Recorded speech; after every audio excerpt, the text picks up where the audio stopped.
my little Japanese kitchen today we're going to be making Kabocha Cupcakes. Kabocha is a Japanese pumpkin. It's a lot smaller and a lot sweeter than a regular Western pumpkin, and it's even sweeter than a butternut squash, although both of those can be used as substitutes. Using this kabocha is going to make our cupcakes really moist, but before you go racing off to buy your kabocha, I want to share with you a few tips and tricks to keep in mind whilst making these cupcakes. If you want to head straight to making the cupcakes themselves, then take a look at the timestamps in the description below, but right now I'm going to talk about the texture. There are three main things that are going to affect the texture of our kabocha pumpkins. What? There are three main things that are going to affect the texture of our kabocha cupcakes. Number one is the kabocha itself, number two is how we treat the butter and sugar, and number three is how we treat the flour. So the most obvious one is the kabocha. The kabocha is going to add a lot of moisture to our cupcakes, and that means that we don't need as much butter. But the kabocha is very dense, so because of that, in other areas of the cupcake making, we need to make sure that it is as light and fluffy as possible. So that brings us on to the butter and sugar. When we've got this butter and sugar, we need to cream them together first before adding anything else. By doing this, we're aerating the butter, i.e. adding air into the butter, and giving it as much opportunity as possible to fluff up.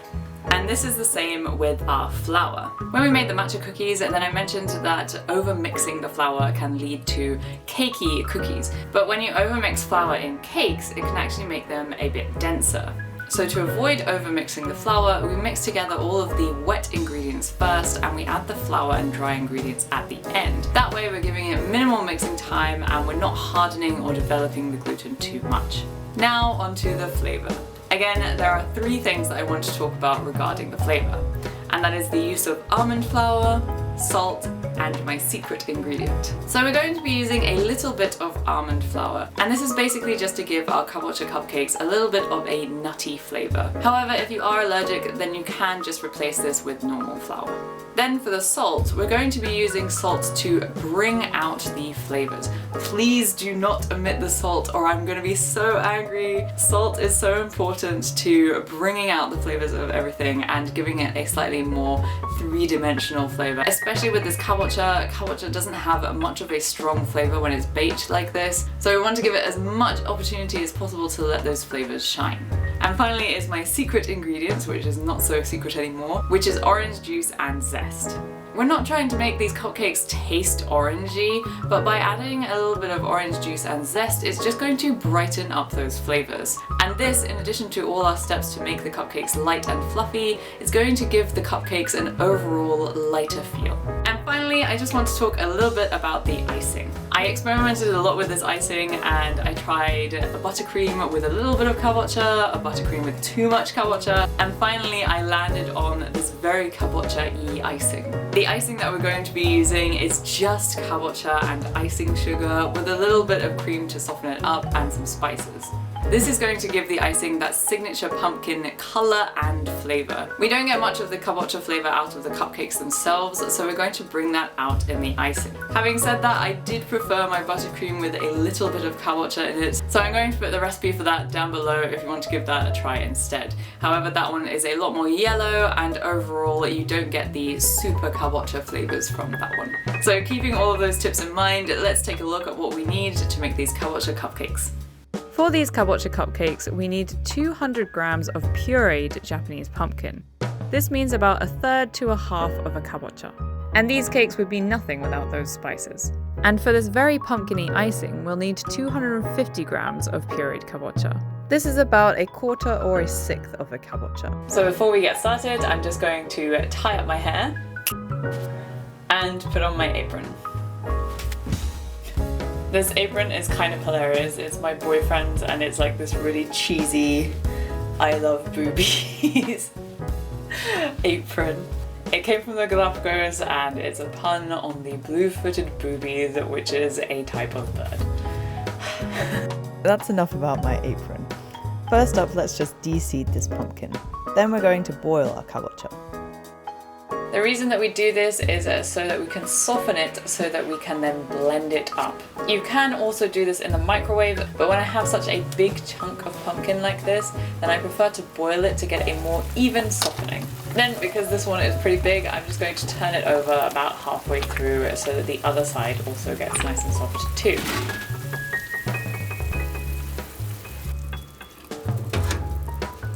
So now that it's boiled, we just need to drain it and then leave it to one side for at least 15 minutes to let it cool down. Please do not touch this with your bare hands. It's going to be so hot for quite a while. It retains heat very well. I mean, look at all this steam. I don't want to touch that.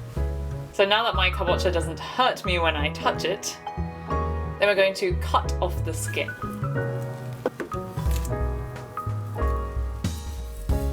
And you can see that this is really, really soft, so even if I just put my nail on there, then it leaves a little mark, and it's just really, really squishy. Then we're going to cut it into manageable chunks and put it in the blender to create a kind of pumpkin puree.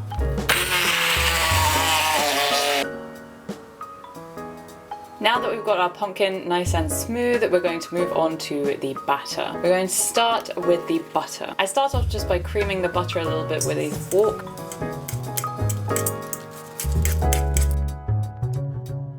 Then I add the sugar and continue with a fork until it's just combined.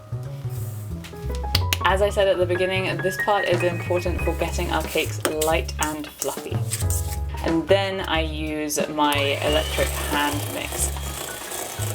It should be a kind of grainy but well mixed consistency. Now we're just going to add the kabocha and eggs.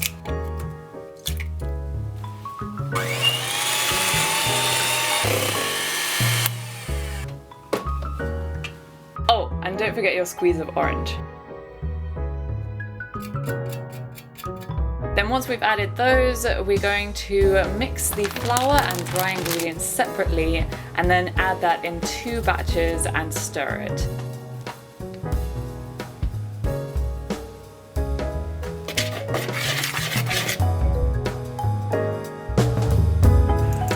And I'm just going to fold this in with a rubber spatula to make sure that I don't overmix. But you can still do this with an electric mixer. Just make sure that you don't do it for too long and you do it until it's just mixed and no more. It's a very thick mixture, but don't worry, that's fine because the kabocha is going to make it very moist. So now that everything is done, we're going to put it into the tin. I couldn't find the right size cupcake cases for this, so I've just greased my tin. And because the cakes are so moist and so robust, they're going to come out very easily. So we're going to pop these in the oven for 20 minutes at 180 degrees Celsius.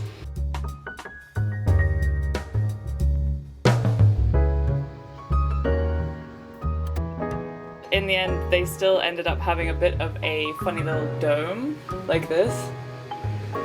So they're not perfect, but because it's a kind of dome and it's not just the entire thing is a dome, then I'm going to just try icing them like this because then maybe it will give the icing sugar a bit more height. So whilst these are cooling down, then we're going to make the icing. So to make our pumpkin icing, then we're first going to sift our pumpkin puree. If you're going to be piping your icing, this is an essential step. If you don't do this, you're going to be so sad because once it tries to go through the piping tip, then you'll probably find that little bits are going to get stuck, and so your piping is going to be really weird. And then otherwise, we're just going to mix it all together.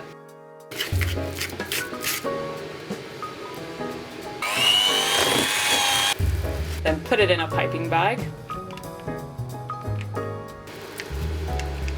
And then we're just going to pipe it onto our cakes. When icing your kabocha cupcakes, it's a good idea to start from the middle, work your way out, and then come back into the middle to get a nice icing tower. And don't worry if you make a mistake because these kabocha cupcakes are very moist and the icing is very forgiving. So you can just pick it up and put it back into the piping bag. It's quite a stiff icing, but it is easy to use. And there we go, they look so pumpkin-y. To me, I think that these would be perfect for Halloween if you just put on some little decorations because they're so orange. You could put some black decorations on them, maybe like some bats or something, and it would just look perfect for Halloween. I know there are a lot of people who hate this word, but I'm gonna say it again. These cupcakes are so moist, and they are just the embodiment of autumn comfort food. If you've learned anything today, then let me know with a like. And if you want to experiment and learn more recipes with me, then subscribe for a new recipe every Sunday. But that's it for today, so I'll see you next week. Bye!